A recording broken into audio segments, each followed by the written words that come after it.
आज हम एक ऐसी शख्सियत को बुलाए गए जिनके बारे में हमें इंट्रोडक्शन देने की जरूरत नहीं है। हर कोई जानता है, ही नीड्स नो इंट्रोडक्शन। और जैसा कि मैं खुद भी एक मीडिया स्टूडेंट हूँ और बचपन से ही हम लोग को एक चीज देखा था प्राइम न्यूज चैनल पे।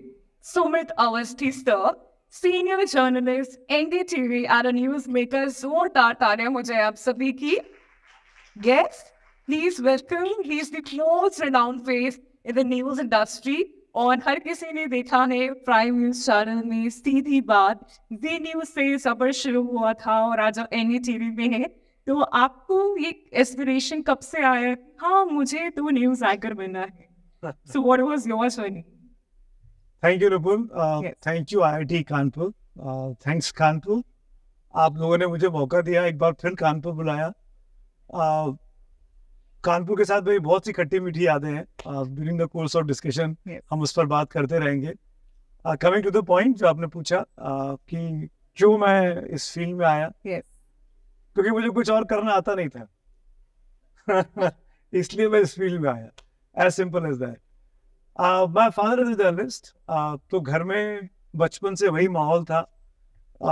अमूमन हम लोगों के घर में एक न्यूज़पेपर आता है, दो न्यूज़पेपर आते हैं, हिंदी एक, इंग्लिश है, एक अपनी मदर टंग का। मेरे घर में 16, 17, 18 न्यूज़पेपर आते थे। Oh my God. तो हमारा घर टू बेडरूम का घर था, उसमें अखबार 18 आते थे। तो आप समझ सकते हैं जो सुबह से पापा को हम अखबार पढ़ते देखते थे और कटिंग्स काटते देखते थे, तो मैं और मेरी सिस्टर ने वही सीखा। तो कोई फॉर्मल ट्रेनिंग नहीं हुई, पर अपब्रिंगिंग ऐसी थी। Father was working with all India radio, he is retired now.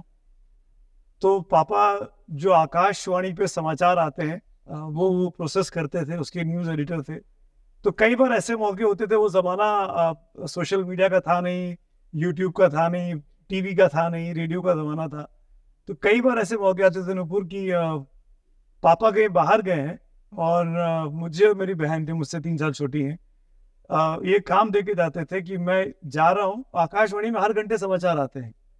अगर आप आकाशवाणी के श्रोता हैं, लिसनर हैं, तो हर टॉप ऑफ द आवर पे आकाशवाणी के एक चैनल पे, अब तो बहुत से चैनल हो गए हैं, तब तो एक ही चैनल था, टॉप ऑफ द आवर पे कहीं 5 मिनट का बुलेटिन, कभी 10 मिनट का बुलेटिन, कभी स्पोर्ट्स बुलेटिन, कभी बिजनेस बुलेटिन, कभी किसानों के लिए बुलेटिन, पर टॉप ऑफ द आवर हमेशा बुलेटिन था। तो पापा जितनी देर घर से बाहर हैं उतनी देर के लिए मेरा और मेरी बहन का ये काम था कि जो सरकारी हमारे घर में रेडियो था जिसमें टेप रिकॉर्डर नहीं था, हम न्यूज़ सुन के लिखते थे और पापा को बताते थे। हमारा असाइनमेंट टास्क देके जाते थे और पहले तो लिख ही पाते थे, बहुत तेजी से होता था, राइटिंग नहीं आती थी, स्पीड नहीं थी। तो हम दोनों भाई बहन ने काम बांटा कि एक खबर तुम लिखना, एक खबर मैं लिखूंगा, इट्स लाइक दिस। तो हम ऐसे उसको कंपाइल करते थे। तो that's how the training started. Oh my God. कभी भी पापा ने नहीं सोचा था कि मैं इस फील्ड में आऊंगा। And to cut the long story short, मुझसे पहले जो यहाँ पर गेस्ट थे, उन्होंने बड़ी अच्छी बात कही कि आप फेल होना सीख लो तो आप सक्सेसफुल हो जाओगे। जो भी आदमी फेल होने के बाद टूटता नहीं है, संभला रहता है, वो कभी भी अनसक्सेसफुल हो ही नहीं सकता। वो जज्बा होना चाहिए कि एक बार हो गया, फिर खड़े होंगे, फिर लड़ेंगे, फिर दूसरी बार हो गया, फिर खड़े होंगे, फिर लड़ेंगे। मैं इसलिए बता रहा हूँ, मैं 2 बार जो इंडिया का बेस्ट जर्नलिज्म इंस्टीट्यूट है, Indian institute of mass communication, वहाँ मैं 2 बार रिजेक्ट हुआ और फिर मैं आईआईएमसी से कर ही नहीं पाया जर्नलिज्म, मैंने भारतीय विद्या भवन से किया। जब मैं जॉब में आया तो मेरा वॉइस ओवर रिजेक्ट हो गया कि आपकी आवाज़ में बहुत नेजल है।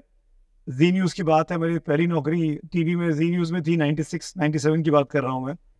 तो मुझे ये कहते हुए कहा गया कि आपकी आवाज़ में बहुत नेजल वॉइस है, तो आप वॉइस ओवर्स नहीं कर सकते हैं। तो जब मैं वॉइस ओवर नहीं कर सकता हूँ तो मैं एंकरिंग तो कर ही नहीं सकता था।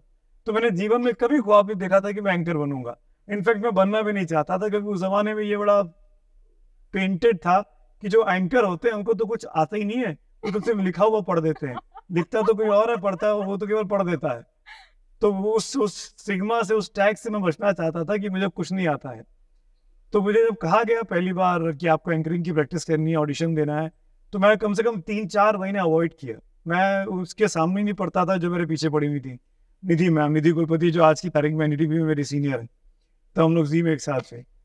तो मैंने अवॉइड किया कि मुझे नहीं जाना नहीं जाना नहीं जाना, लेकिन टच वुड कह लो या डेस्टिनी कह लो या किस्मत कह लो, एक दिन फंसा, और ऐसा फंसा कि पहला बुलेटिन जो मैंने एंकर किया, मैं इसलिए बता रहा हूँ बच्चों को, खासकर जो पीछे बच्चे बैठे हुए हैं, कि रिजेक्शन से डरना नहीं चाहिए। जब मैंने फर्स्ट बुलेटिन किया तब लाइव नहीं होता था, हम लोग डिफर्ड लाइव बोलते हैं, मतलब अगर 2 बजे का बुलेटिन है तो वो 1:30 बजे रोल कर लेते थे, 1:30 से 2 के बीच में, सो दैट टेप प्ले हो, ताकि अपलिंकिंग की दिक्कत, उस जमाने में सेटेलाइट्स में बड़ी प्रॉब्लम्स होती थी, तो अपलिंकिंग में कोई दिक्कत ना हो।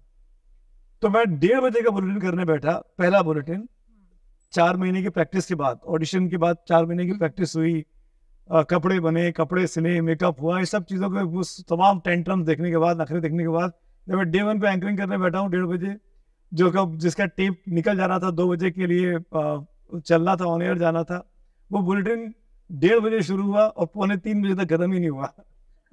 बुलेटिन 2 से 2:30 का था, तो 2 से 2:30 के बीच में कोई पुराना उन्होंने टेप निकाल के पुराना बुलेटिन, पुराना शो कुछ चलाया। तो अंत जब मैं उठा हूँ वहाँ से पीसीआर से, तो ऐसे आपके ऊपर वो बॉक्स बना हुआ है, वहाँ पर हमारे स्टूडियो डायरेक्टर बैठते थे, उन्होंने कान में ईयरपीस में बोला मुझसे, दोबारा इस कमरे में मत आना, तुम्हारे लिए नहीं है, गो एंड रिपोर्टिंग करो बाहर जाके। तब मुझे लगा कि नहीं यार, ये तो करना है, रिजेक्शन नहीं चाहिए, मैं करूंगा, फिर मैं मना करूंगा कि मुझे नहीं करना। तो दैट्स हाउ इट स्टार्टेड। होता है होता है होता है होता है। और बदकिस्मती देखिए, जिस चीज से मैं भागता था कि मैं एंकर भी बनना चाहता हूँ, आज पब्लिक मुझे एंकर के नाम पे ज्यादा जानती है, जर्नलिस्ट के नाम पे कम जानती है।